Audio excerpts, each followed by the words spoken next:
ఓ పల్లెటూరిలో చిట్టి అనే చిన్న గంగిరెడ్డి ఉండేది.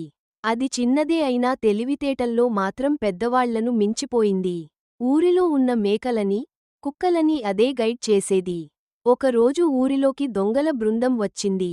వాళ్ళు ఊరి సంపద దోచేయాలని ప్లాన్ వేసుకున్నారు.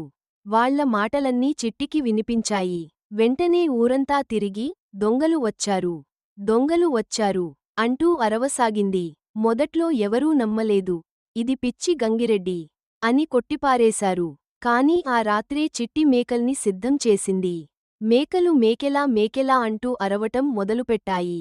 కుక్కల బృందానికి కూడా హెచ్చరిక ఇచ్చింది. అవి కూడా కూకూ అంటూ అలర్ట్ అయ్యాయి. రాత్రి దొంగలు వచ్చేసరికి ఊరు మొత్తం శబ్దాలతో దద్దరిల్లిపోయింది. దొంగలు భయపడి అక్కడ్నించి పారిపోయారు. మరుసటి రోజు ఊరంతా చిట్టిని పొగిడారు. చిట్టి లేకపోతే మనం అన్ని పోగొట్టుకునేవాళ్లం అని అందరూ అనుకున్నారు. చిట్టికి గులాబీ పూలు, మిర్చి బజ్జీలు ఇచ్చారు. పిల్లలు చిట్టి సూపర్ హీరో అంటూ పాటలు పాడుతూ ఆటలాడారు. అంతలో ఒక గజగజల మంత్రి ఊరికి వచ్చాడు. చిట్టిని చూసి నవ్వుతూ, ఇది చిచ్చ పిడుగు అన్నాడు.